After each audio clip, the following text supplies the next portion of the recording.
Beloved, there comes a moment in the journey of awakening when man must cease looking upon appearances as causes and begin to know them as shadows cast by the light of his own consciousness. This is the great turning, the inner crossing of Jordan, where one no longer mistakes the world for the power, but recognizes it as the echo. For consciousness alone is the reality, the eternal substance from which all things are formed, and what you behold as circumstance is but the delayed reflection of what you have consented to be within yourself. Therefore, if the world seems slow, if the evidence of the senses still whispers of absence, delay, or contradiction, do not be troubled. The movement is already underway, not because outer things are rearranging themselves by force, but because the moment you assumed a new state, the whole vast mechanism of life was compelled to mirror it. This is why I tell you, with all the stillness of certainty, God is moving everything in your favor, but God is not outside of you. God is your own wonderful human imagination. The very awareness by which you now hear these words, the silent knower within, the one who can feel, assume, and accept a thing as true, this is the operant power. The movement in your favor began not when the world changed, but when you ceased identifying with the old man and entered the feeling of the wish fulfilled. The outer world, being only a mirror, has no choice but to conform. Yet many stand at the threshold and wonder why the promise delays. They say they have imagined, they have believed, they have entered the scene, and still the old facts remain. But the secret is this: you cannot carry the old man into the new kingdom. No one enters the promised land while clinging to the grave clothes of yesterday.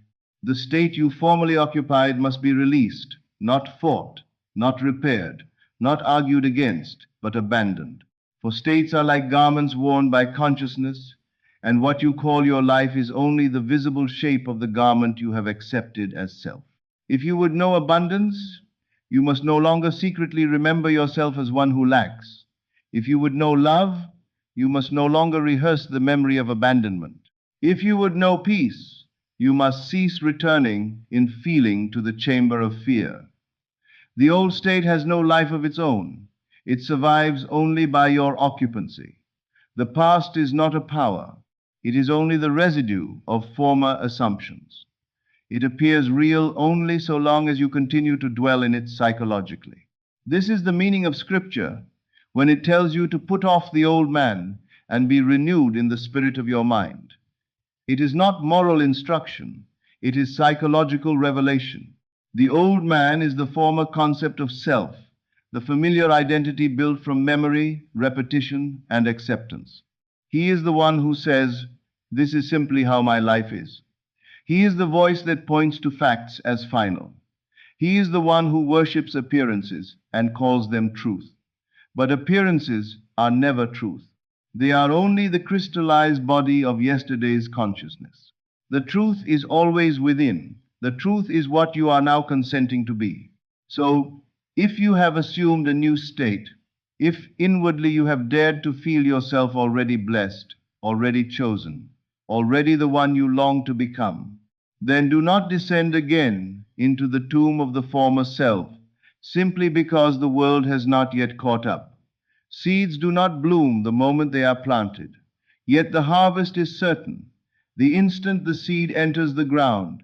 In the same way, assumption contains its own fulfillment.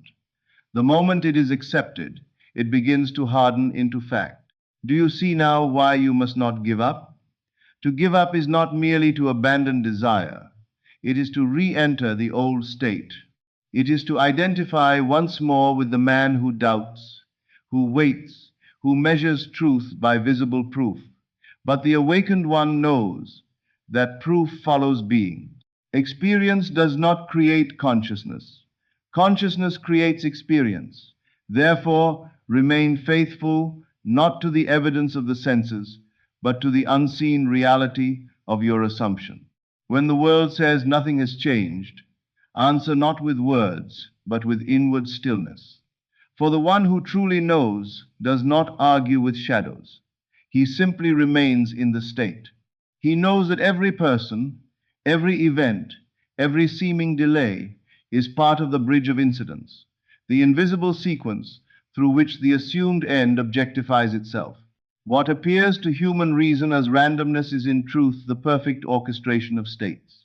God is moving everything in your favor because your assumption has already selected the end, and creation being finished, all pathways to that end already exist. You are not making anything happen. You are selecting what already is. This is the great mystical relief. There is no need for struggle, because struggle belongs to the old state, the one that believes reality is external and must be conquered. But reality is not conquered, it is reflected. You do not bend the mirror, you change the face before it. Change of state is the only change. So when the mind tempts you to revisit the old identity, when memory invites you to become again the one who failed, the one who waited, the one who suffered, simply remember that man has no reality unless you wear him. Let him die. Let the former state dissolve by neglect. Do not feed it with reaction, analysis, or remembrance. Withdraw your life from it. Give your feeling only to the new conception of self. Feel what it would mean if it were already so. Not tomorrow, not someday, now. For now is the only creative moment. Eternity is contained in the present assumption.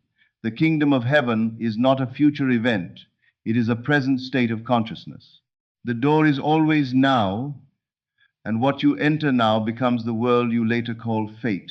So if your desire is to know prosperity, do not ask when money will come. Ask instead, who am I now? Are you being the one for whom supply is natural? Are you inwardly resting in the relief of completion? Or are you still secretly consulting the senses for permission to believe? The outer world can only mirror the dominant inner claim. Therefore, make your claim in consciousness and remain there until it feels like identity rather than technique. This is why feeling is the secret. Feeling is not emotion in the ordinary sense. It is the deep acceptance of reality. It is the inward conviction that a thing is so. When you feel yourself to be already the one, the world must eventually bear witness. It has no freedom in the matter, for the world is yourself pushed out. Every face you meet, every circumstance you encounter, every turn in the road is the dramatization of a state. And because states are impersonal, you are never bound by what has been. At any moment, through a change in self-concept, you may step into another mansion of consciousness and wear a different destiny. This is what it means to say God is moving everything in your favor. The movement is not external effort. It is the law itself, the inevitable rearrangement of visible life to correspond with your invisible acceptance. Once you have assumed the end, the means are already summoned. Doors you cannot yet see are opening in realms beyond the reach of your present senses. Hearts are being softened. Paths are converging. Events are aligning in ways reason could never predict. But all of it is secondary. The primary movement is the shift in being. Remain there. Remain faithful to the unseen. Do not uproot the seed by asking whether it grows. There is a holy patience that belongs to the one who understands the law. Not the patience of waiting, but the stillness of knowing. He does not wait for proof, because he has already accepted fulfillment in consciousness. The thing desired is no longer hoped for. It is remembered inwardly as done. This is the Sabbath of Scripture, the divine rest that follows assumption. You cease from mental labor because the work is finished. And because it is finished, there is nothing to fix. The world you seek already exists as a state. The version of yourself who is loved, prosperous, honored, radiant, secure, that being is not becoming. That being is. Your only task is to occupy it, to think from it, to feel from it, to remember life from its altitude. Do not say, I am trying to become. Say inwardly, I am, for I am is the name of God. And what follows those words in feeling becomes the mold of experience. If you say, I am still waiting, you animate waiting. If you say, I am chosen, you animate fulfillment. If you say, I am healed, life organizes around wholeness. If you say, I am secure, the world must mirror stability. The law is exact because consciousness is exact. So release the temptation to inspect appearances. The senses are always reporting old news. They are historians, not prophets. They tell you what you have been, not what you are now choosing to be. The prophet is imagination, for imagination sees the unseen and calls it real before the world can testify. Dare to trust this inner vision more than fact. Facts are only yesterday's assumptions made visible. The future is born from today's identity. And if today you choose to remain in the conviction that all things are moving in your favor, then even seeming obstacles will reveal themselves as servants of your fulfilled state. What you once called delay will be seen as preparation. What you called loss will disclose itself as redirection. What you called silence will prove to be the unseen gestation of the promise. Nothing is against the man who knows who he is in consciousness. The whole drama bends around identity. This is why the mystic never asks the world for permission. He does not beg shadows to change. He changes himself and watches the shadows obey. He knows that the outer world is compelled, not persuaded. It has no independent causation. It is the servant of inner assumption. So tonight, as the world grows quiet and the senses begin to soften, enter once more the state you have chosen. Not as effort, but as remembrance. Feel the naturalness of already being the one. Let the mind rest in the completed scene. Let the heart accept what the eyes cannot yet confirm. This inward acceptance is the movement of God. And once accepted, do not take it back. Do not descend tomorrow into the language of the old self. Do not narrate the old struggle. Do not identify with the former limitation. Do not give life to what you have chosen to leave behind. The old man dies by abandonment. The new man lives by occupancy. And because the world can only mirror occupancy, your persistence in the new state is the very power that compels manifestation, not force, not strategy, not external action. Being. Being is the secret throne. From that throne, all visible events receive their command. So when I say do not give up, I am not speaking of human endurance. I am speaking of remaining loyal to your chosen state. Do not give up your identity. Do not surrender the new conception of self merely because appearances are slow to testify. The delay is never denial. It is only the interval required for the invisible pattern to take sensory form. The deeper truth is that it is already done. The moment you truly accepted it, it was done. The bridge may still unfold in time, but the end is secured in consciousness. Therefore, walk in the dignity of inevitability. Think from the end. Feel from completion. Speak inwardly as the one for whom the prayer is already answered.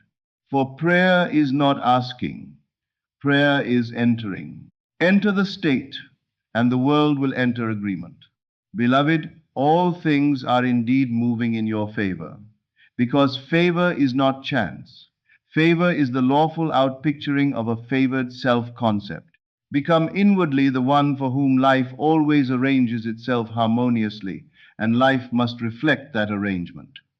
The world has no choice but to echo the song you are singing in secret. So sing no more the hymn of the old man. Do not chant the memory of delay. Do not worship the evidence of former assumption. Instead, abide in the still majesty of fulfilled identity. Know that what you have accepted in imagination is truer than what the senses report. Know that creation is finished. Know that you are not waiting on the world. The world is waiting on your fidelity to be. And when you remain there calm, certain, unmoved, you will witness the great mystery. What once seemed impossible will arrive with the feeling that it could never have been otherwise. For that is the nature of the law. Assumption hardens into fact. Consciousness externalizes itself. Imagination becomes flesh. And God, your own wonderful human imagination, is even now moving everything in your favor. And as this understanding deepens within you, there comes a silence more powerful than any effort of the mind. It is the silence of one who has ceased bargaining with life. No longer do you stand before the world asking whether the promise can be trusted. You stand within yourself knowing that the promise is your own consciousness objectifying its accepted content. This knowing is not loud. It does not strain. It does not reach outward. It rests as the deep sea rests beneath the waves, unmoved by the surface motions of passing conditions. This is the true meaning of faith. Faith is not hoping that something outside yourself will intervene. Faith is loyalty to the unseen reality of your chosen state. It is the refusal to let appearances hypnotize you back into the former identity. For the senses are always loyal to what has already been impressed upon consciousness. They are the faithful servants of yesterday. But imagination is the doorway to tomorrow, and what you enter there in feeling must become the circumstance of your life. So if the old world still appears before you, do not mistake its presence for permanence. The shadow lingers for a moment even after the object has moved. Likewise, the world may continue to reflect the momentum of prior assumptions long after you have inwardly changed. This is why the disciplined mystic never reacts to appearances as though they were final. He sees them as after images, echoes fading from a chamber he no longer occupies. How strange it is that man will trust the mirror more than the face, the echo more than the voice, the effect more than the cause. Yet all suffering begins there, in the mistaken worship of shadows. The awakened one reverses this error. He returns to the source. He claims the inner reality as primary and lets the outer world take care of itself. This is what it means to live from the end. To live from the end is to inhabit, psychologically, the state that would be yours were the desire already fulfilled.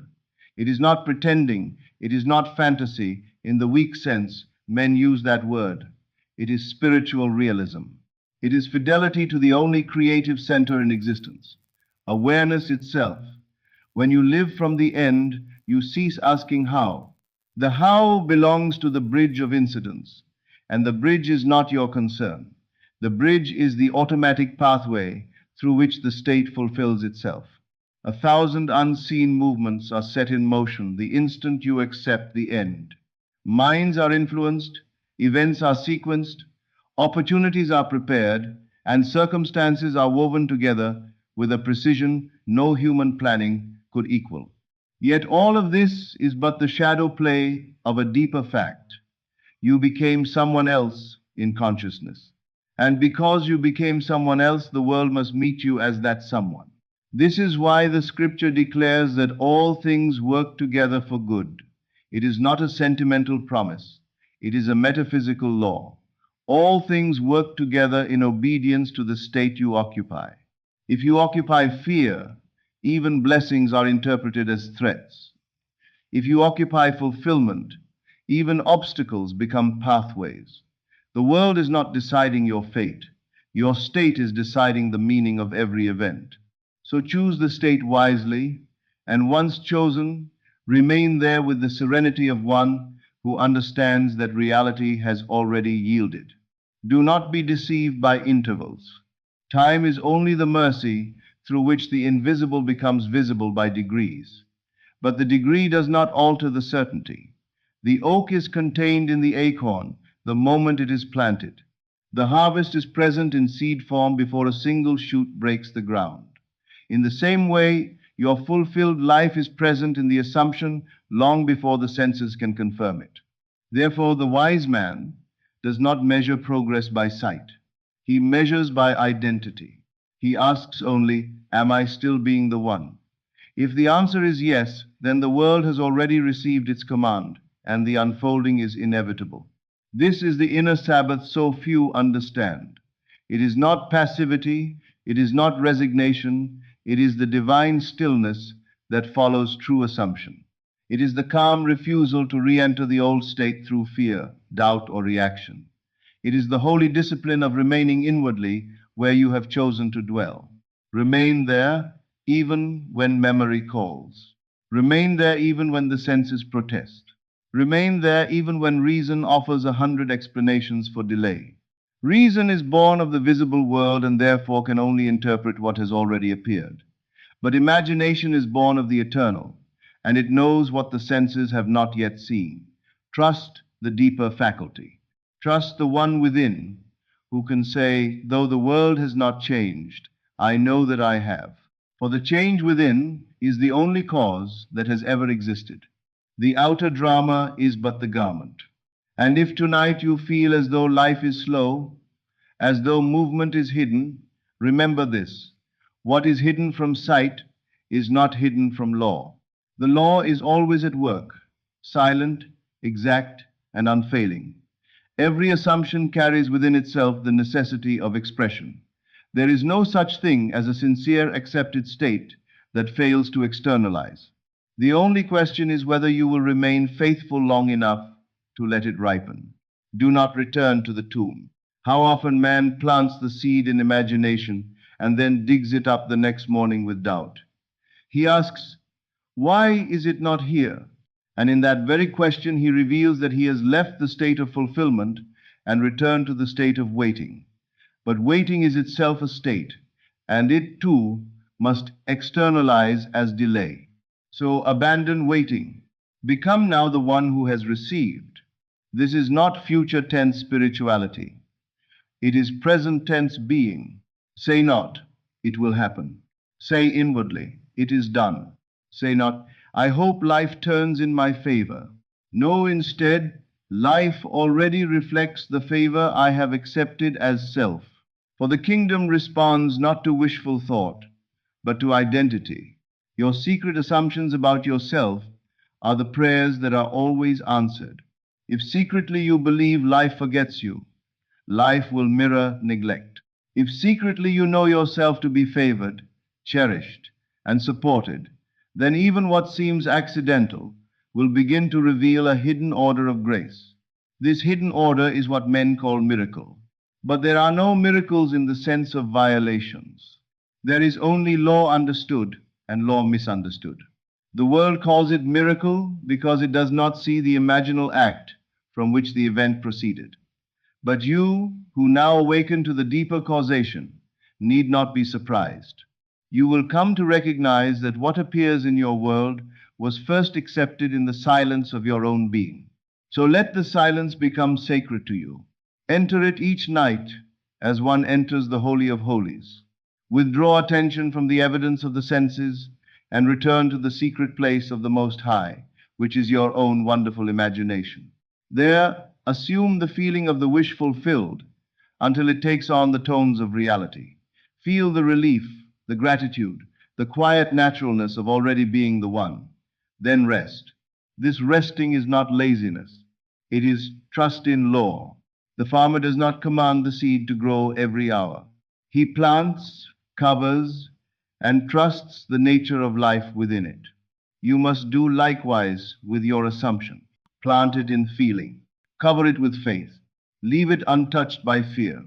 Then walk through your days not as one seeking signs, but as one carrying the invisible certainty of fulfillment. Let your inner conversations arise from the accomplished fact. Let your reactions be those of the fulfilled self. Let your posture toward life reveal the identity you have accepted. For identity is destiny. The world is not responding to your fleeting wishes. It is responding to who you consistently are. Become consistent in being the chosen self.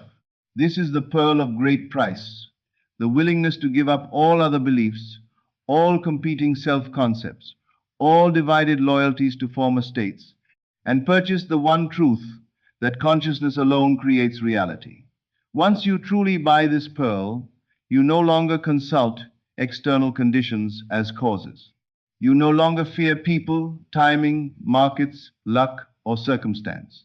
You know there is only one cause, and that cause is your awareness of being. Then even the phrase don't give up takes on a higher meaning. It no longer means endure hardship like the world endures. It means do not give up the new name you have taken upon yourself. Do not surrender the state of fulfillment for the comfort of familiar misery.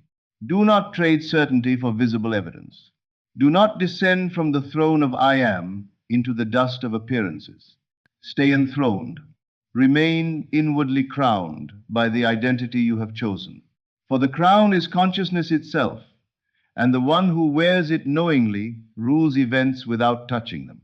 Sooner or later, and always at the appointed hour, the world will bend into the exact likeness of your accepted self. Then, what once felt invisible will stand before you clothed in fact. Doors will open in ways no logic could script. People will say it was luck, timing, coincidence, favor, or chance. But you will know. You will know it was the lawful outpicturing of a state you refuse to abandon. And in that moment, the fulfillment will feel strangely natural, almost obvious, because manifestation always arrives with the atmosphere of inevitability.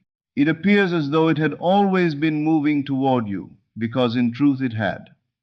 The moment you accepted the state, every thread of life began weaving toward that end. So let this truth settle into the deepest chamber of your being. Nothing is delayed except by returning to the old self. Nothing is denied except by divided consciousness. Nothing is impossible except to the identity that still worships appearances. But to the one who knows himself as imagination, all things are already available as states awaiting occupancy. Choose, then, the state of divine favor. Wear it as naturally as your own name. Think from it. Feel from it. Sleep in it. Rise in it. Move through the world with the quiet majesty of fulfilled being. For God is not someday moving things in your favor. God is now, in this eternal moment, arranging every visible detail according to the invisible pattern you have accepted as yourself.